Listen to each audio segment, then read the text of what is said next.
جمعتون بخیر. علی منافی هستم از جم تیوی. این برنامه هم دومین برنامه دلشدگانی که تقدیم حضورتون میشه و یک سلام گرم دارم خدمت هموطنانم در داخل کشور که این برنامه رو به مدت 1 ساعت دنبال میکنند. امیدواریم این برنامه بتونه مورد توجه شما قرار بگیره و شما هم با ما در تماس باشید، هم با ما هم با همکارانمون در جم میوزیک از طریق زیرنویسی که مشاهده می‌فرمایید، نشانی الکترونیکی و تلفن میتونید پیشنهاداتتون رو به ما بفرمایید. به هر حال میدونید که برنامه دلشدگان مربوط هست به پیشگامان آواز در ایران و شما هم این برنامه رو به مدت 1 ساعت حتما دنبال خواهید کرد در سراسر جهان. با ما باشید.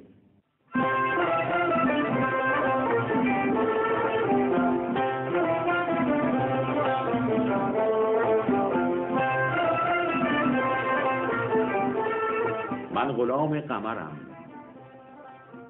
غیر قمر هیچ مگو. پیش من جز سخن شمع و شکر هیچ مگو. و اما دوستان عزیز، بینندگان ارجمند برنامه دلشدگان، در این برنامه میپردازیم به بانوی موسیقی ایران، بانو قمرالملوک وزیری. قمرالملوک وزیری متولد 1285 خورشیدی اولین زن در دوران تاریخ معاصر ایران بود که به صورت بی‌حجاب به خوانندگی در حضور مردم پرداخت. از قمرالملوک به عنوان مشهورترین بانوی خواننده آوازهای سنتی ایران یاد میشه. بانو قمرالملوک وزیری در تاکستان قزوین متولد شد.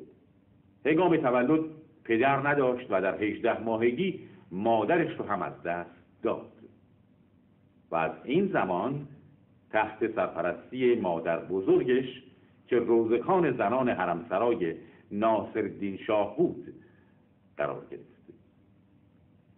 قمر در جایی گفته من مدیون تربیت اولیه خودم هستم، چرا که همون پامنبری بودنها به من جرأت خوانندگی رو داد.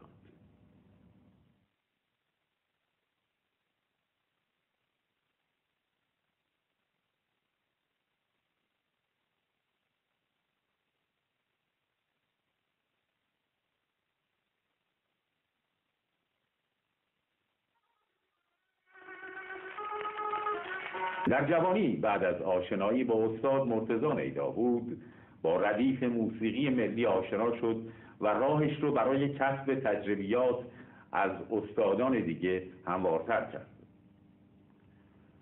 مرتضی خان نیدابود استاد تار روایت میکنه که اولین بار قمر و صدای او رو در یک مجلس عروسی کشف کرده. به تشویق میهمانان قمر جوان متنی رو اجرا میکنه و نیدابود رو تحت تأثیر قرار میده. نیدابود به سراغ قمر میره و اسمش رو میپرسه و به قمر میگه صدای خوبی داری و باید روی دستگاه‌های موسیقی به درستی کار کنی. مرتضی خان نیدابود تار رو از دست نوازنده مجلس میگیره و خودش به همراه آوای خوش قمر شروع به نواختن میکنه. صدای گرم و رسای قمر به همراه تار دلنواز مرتضی نیدابود مجلس رو گرمتر و پرشورتر میکنه. آشنایی قمر و نیدابود در اون مجلس نقش سرنوشت سازی در زندگی قمر 16 ساله بازی میکنه. با شما خداحافظی میکنیم. بدرود.